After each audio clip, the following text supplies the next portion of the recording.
Alhamdulillah wassalatu wassalamu ala Rasulillah nabiyina Muhammadin wa alihi wa sahbihi wa man walah. Asyhadu an la ilaha illallah wahdahu la syarikalah wa asyhadu anna Muhammadan abduhu wa rasuluhu wa ba'd. Ayo ikhwah, pada kesempatan kali ini kita akan mempraktekkan bagaimana tata cara wudu Nabi sallallahu alaihi wasallam. Namun sebelumnya ketahuilah bahwa wudu mempunyai keutamaan yang agung di sisi Allah Subhanahu wa taala. Di antara keutamaannya bahwa berwudu bisa menggugurkan dosa-dosa. Sebagaimana dalam riwayat Imam Muslim, bahwa tidaklah seseorang hamba mencuci kepalanya, wajahnya, kecuali akan keluar dosa-dosanya bersama tetesan terakhir dari air wudunya tersebut. Tidaklah ia mencuci tangannya, demikian pula kakinya, demikian pula kepalanya, kecuali akan dosanya akan berguguran bersama tetesan terakhir daripada air wudu yang menetes dari anggota wudunya tersebut. Di antara juga bahwa kita dianjurkan untuk menjaga wudu, dan itu sifat seorang mukmin. Beliau bersabda, wala yuhafidhu 'alal wudu illal mu'min. Dan tidaklah yang bisa menjaga wudunya kecuali seorang mukmin. Dan sudah kita ketahui bahwa wudu adalah syarat sahnya salat. Berarti betapa pentingnya kita belajar tentang bagaimana tata cara wudu Nabi sallallahu alaihi wasallam. Berikut ini kita akan mempraktekkan bagaimana wudu Nabi sallallahu alaihi wasallam dengan menggunakan keran yang insyaallah kita akan berburu darinya. Dan perlu kita ketahui bahwa Nabi sallallahu alaihi wasallam tidak suka berlebih-lebihan dalam menggunakan air. Beliau bersabda, iyyakum wal israf, jauhi oleh kamu berlebih-lebihan, wa in kunta ala nahri jarin, walaupun kamu di air sungai yang mengalir. Dan sebutkan dalam hadis riwayat Abu Daud adalah Rasulullah SAW berwudu dengan satu mud saja. Maka dari itu kita jangan sampai masuk ayat innal mubadzirina kanu ikhwana syayatin. Sesungguhnya orang-orang yang mubadzir itu, yang berlebihan itu termasuk teman-temannya syaitan. Kadang kita lihat ada orang yang berwudu, ternyata dibuka kerannya besar-besar, sehingga akhirnya dia menggunakan air secara berlebihan. Dan itu sendiri termasuk dosa. Karena itu termasuk mubadzir, sikap mubadzir itu tidak disukai oleh Allah Subhanahu wa taala. Yang pertama kita akan lakukan yaitu membaca bismillah. Karena membaca bismillah adalah merupakan perkara yang dilakukan oleh Nabi sallallahu alaihi wasallam. Namun para ulama memang berbeda pendapat. Apakah bismillah itu rukun ataukah ia hanya sunnah saja? Ya, Rasulullah bersabda, la salata liman la wudu'a lahu wala wudu'a liman lam yadhkur ismallahi alaih. Tidak sah salat bagi mereka yang tidak ada wudu, dan tidak sah wudu bagi mereka yang tidak menyebut nama Allah. Kita ucapkan bismillah.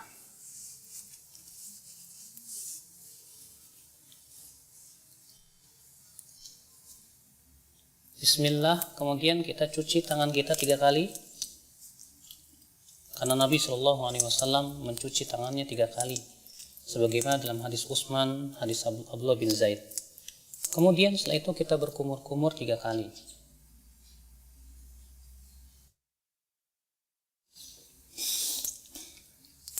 Ketika berkumur-kumur, kita ambil satu telapak tangan, kemudian kita masukkan air ke mulut, lalu ke hidung sekaligus. Lalu kita keluarkan dengan tangan kiri kita.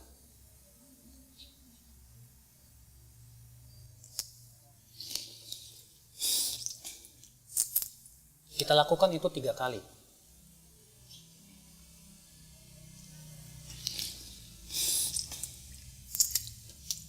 Setelah itu kita akan mencuci wajah.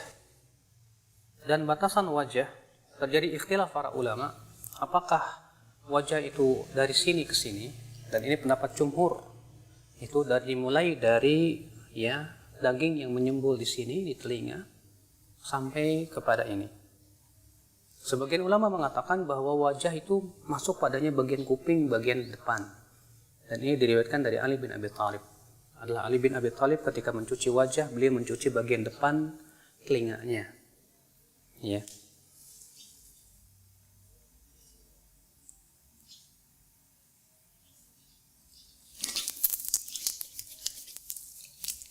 Dan dalam riwayat Ibnu Abbas adalah Ibnu Abbas ketika mengambil air dari telapak kanannya, beliau iringkan dengan telapak kirinya, kemudian beliau mengusap atau mencuci wajahnya.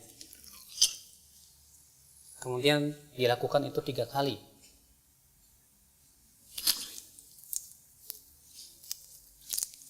Dan dalam riwayat Ali bin Abi Thalib, adalah Ali bin Abi Thalib setelah berwudu, yaitu mencuci wajah, beliau mengambil segenggam air, lalu kemudian diguyurkannya di ubun-ubunnya dan dibiarkan ia mengalir ke bawah. Dan ini termasuk sunnah Nabi SAW yang banyak ditinggalkan oleh manusia. Kemudian setelah itu kita mencuci tangan sampai siku-siku juga. Kita ambil dengan tangan kanan, lalu kemudian kita cuci sampai siku-siku. Dan jangan lupa untuk menyela-nyelai tangan, karena Nabi SAW memerintahkan untuk menyela-nyelai jari jemari tangan dan jari jemari kaki. Dan kita lakukan ini juga 3 kali.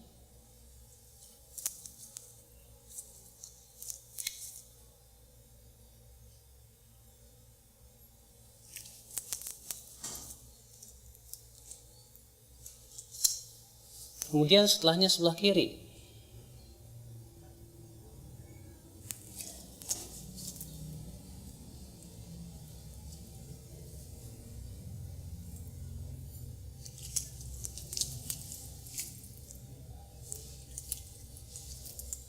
Setelah kita mencuci tangan, maka kita ambil air segenggam, kemudian kita mengusap kepala kita. Dan tata cara mengusap kepala ada 2 macam.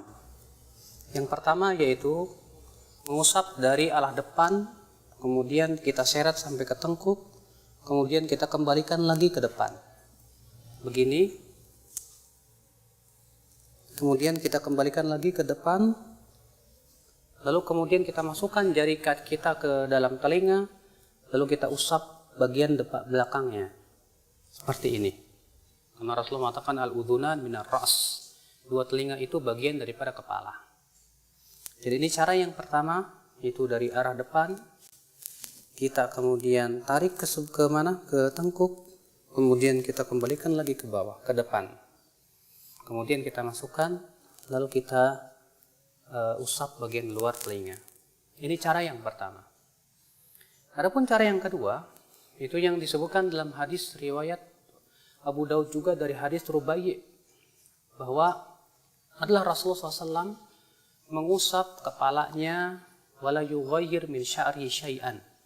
Beliau tidak merubah bentuk rambutnya sama sekali. Ditafsirkan oleh para ulama, yaitu mengusap rambutnya mengikuti alur rambut sehingga tidak merubah. Sebab kalau kita mulai dari depan seperti ini kemudian ke belakang, tentu rambutnya akan acak-acakan. Tapi Rasulullah SAW pernah melakukan supaya rambutnya tidak acak-acakan, itu dengan cara apa? Beliau mengikuti alur rambut, ya, dan mengusapnya hanya sekali saja. Itu dengan dalam riwayat Imam Ahmad bin Hanbal, beliau memberikan contoh, diambil air, kemudian dimulai dari tengah, lalu ke depan, kemudian dimulai dari tengah, lalu ke belakang. Ini yang dicontoh oleh Imam Ahmad bin Hanbal. Maka ini kata Al-Imam Al-Khattabi, khusus bagi mereka yang mempunyai rambut yang panjang. Ketika ia berwudu, ia tidak ingin rambutnya berubah. Maka pada waktu itu kita cukup usap kepala kita sesuai dengan alur rambut, sehingga rambut itu tidak acak-acakan. Ini subhanallah juga banyak tidak diketahui oleh banyak kaum muslimin, padahal hadisnya sahih atau hasan, dihasankan oleh Syekh Al-Albani rahimahullah. Dan dalam riwayat Muawiyah ketika mengusap kepalanya, itu beliau menggunakan cara seperti ini. Diambilnya air, kemudian air ini diguyurnya di ubun-ubun, kemudian diusapnya. Seperti ini. Dan ini pun juga dilakukan oleh Rasulullah SAW. Dan itu boleh kita lakukan sekali-kali, karena itu juga dilakukan oleh Rasulullah SAW. Kemudian setelah itu kita akan mencuci kaki. Kita akan cuci kaki dan kita sela-selai dengan jari kelingking. Dalam riwayat Abu Daud demikian, Rasulullah SAW menyela-nyelanya dengan jari kelingking. Kemudian kita cuci sampai mata kaki. Kita lakukan itu 3 kali. Kemudian sebelah kiri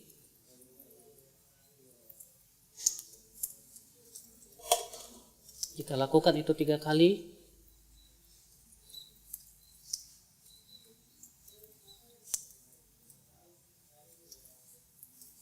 Selesai sudah berwudu.